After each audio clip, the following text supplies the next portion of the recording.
Well, my oil line is in need of repair. I thought I'd show you guys my burner. It's my oil burner. It's almost the same as a hot shot burner, but it didn't require any welding or anything to make. The most complicated thing about making it was actually tapping a hole right here, which isn't that difficult. The oil comes in this end. I've got a ball valve to shut it on and off, and a needle valve to control the flow. Propane comes in here. This is it's just open on the inside. There's no like orifice or anything like that. I know it's a red handle. I don't actually use this to it's only for a quick shut off in case of something weird happening, and I gotta be turning off the regulator within seconds of ever using that. But if you guys think it's a big deal, then let me know, because I'm not an expert at this stuff.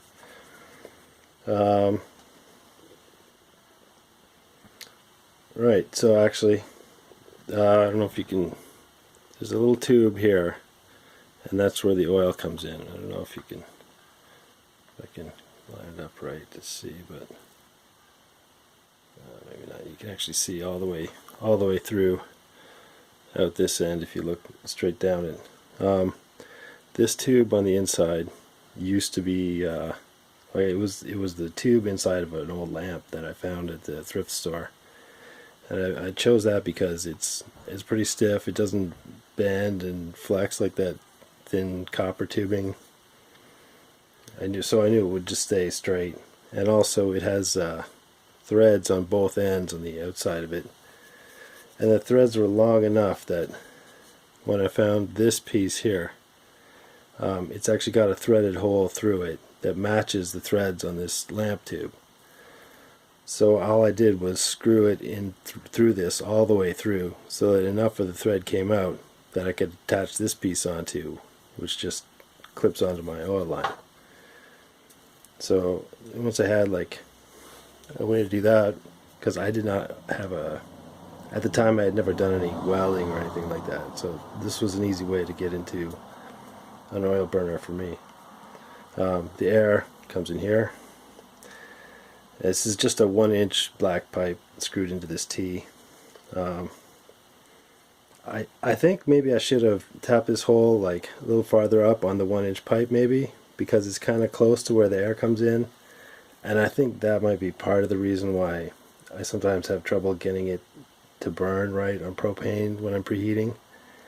If you see me using a little bit of charcoal in my furnace at startup lately, that's why I'm doing that, because once the charcoal's burning, even if the propane blows out for a second, it just lights right back up. When I first tried to fire the refractory in my furnace, I was using this, and I had read that a forced air propane burner only needs a barbecue regulator, just a low pressure one, to work. So that's what I tried using, but it would, I could never get more than a hair dryer on it, and if I even tried to touch anything, it would just immediately go out, which was a pain. I found out it's because I'm using this 1-inch tube. Basically, it builds up so much pressure inside there that with the low pressure regulator, it just wants to blow it right back up the line rather than let it into the pipe. So I now use one that I got off one of those fryer stands. It goes up to 10 psi. But like I said, I still have a little trouble with it. This here, it slides into my tuyere, and it fits pretty snug, so it just holds the burner right in place. I've bolted it on so that it keeps where it needs to be. If you see all this soot and stuff, that's from the first couple times I ran it. Well, the first time, when I didn't realize that the fire was going to shoot right back out through here. So what I did was I had some leftover scraps of ceramic fiber blanket.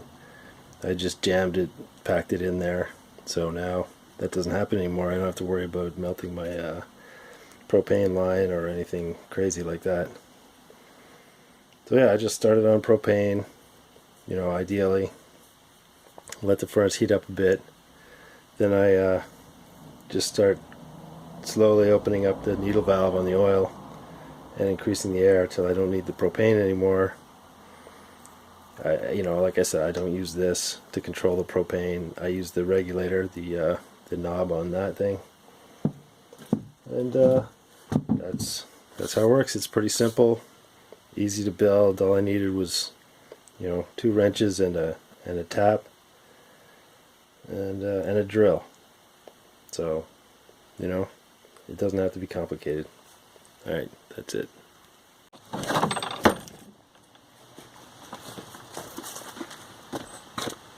That's fixed.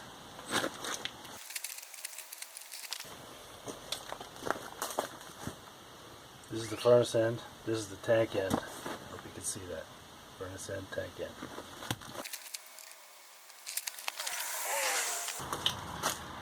That's off. Yes. There's the burner end. This is the controls for my blower. This is a shop vac. There's 5 gallon bucket size. It wants a bucket though. I want to get a little extra air pressure on, actually. You know, fasten it right on.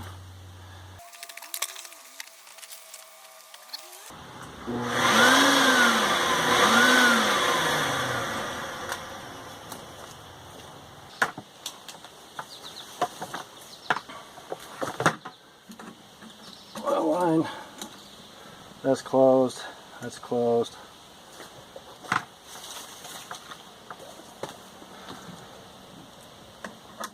Gas line. It's closed. This tank and the regulator off. Anyway, and there's the blower.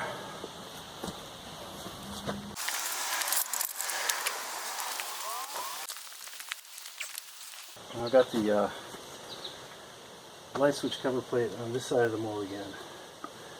Screws here in the center. I'm going to try pouring this one slightly uphill.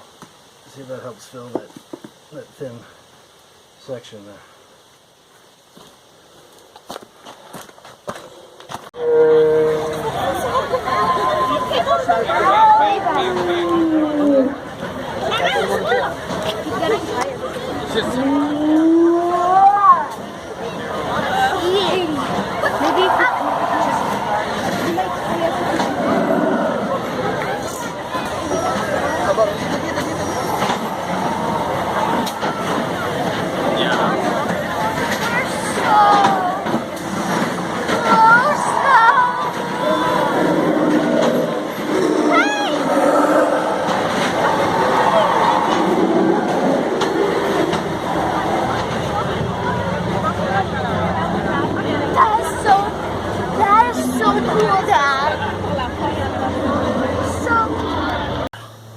I got carried away and I didn't set up the camera to film the pour.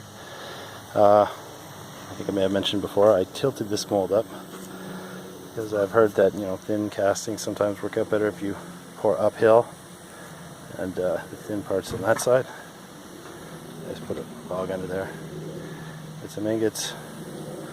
Yeah, I spilled a little bit there. I already picked it up and put it someplace safe. Burnt a little bit of my pouring board. That's okay though.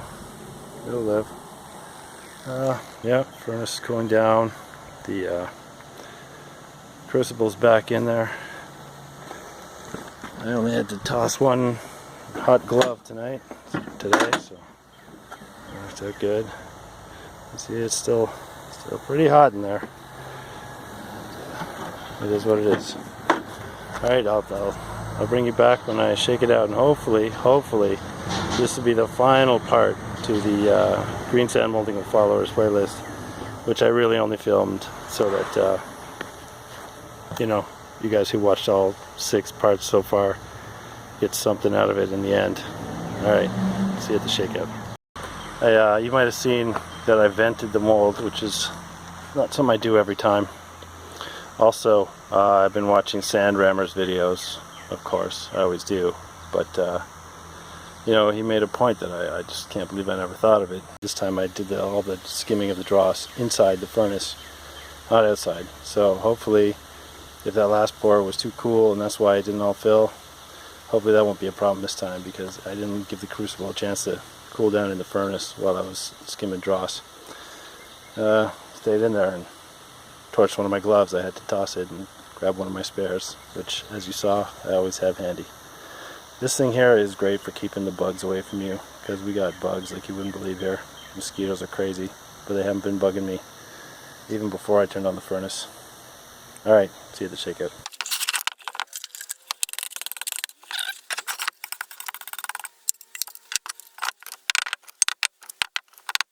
Well, those are bigger than the 4 I melted to put in this, so I don't know. I guess I didn't need to put so much in the crucible.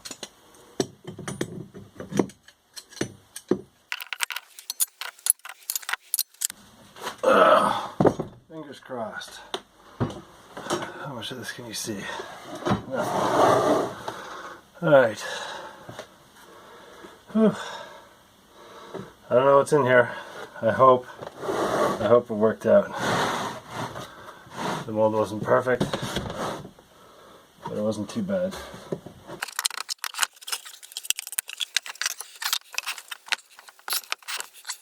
Oh boy. Here we go again.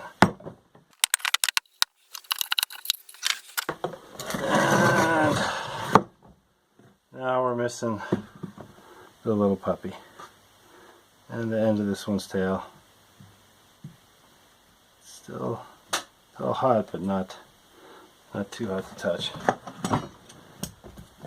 This looks a lot closer.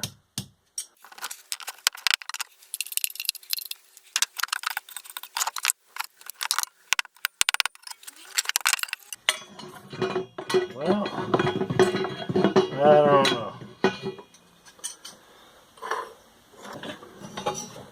There's the last one, and here's the first one.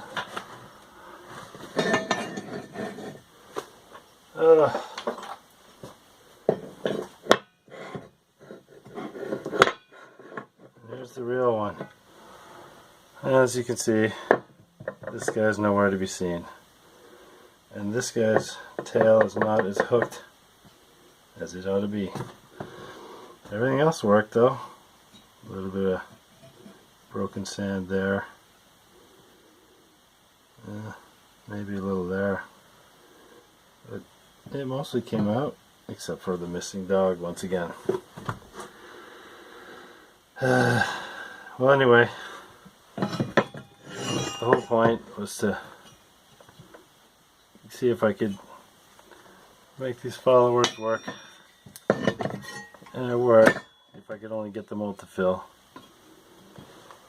So again, that was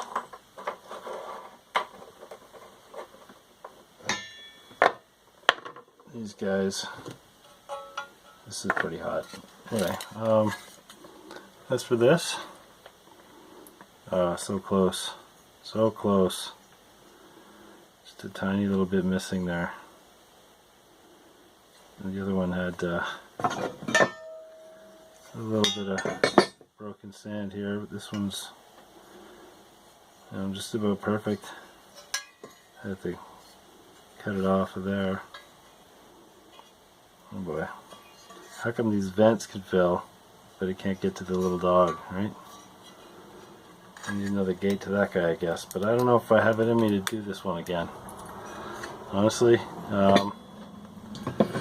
world traveler, if you meant what you said, you want to show me how this is done the right way with ceramic shell casting, just PM me your mailing address in the forums and I'll get it sent your way.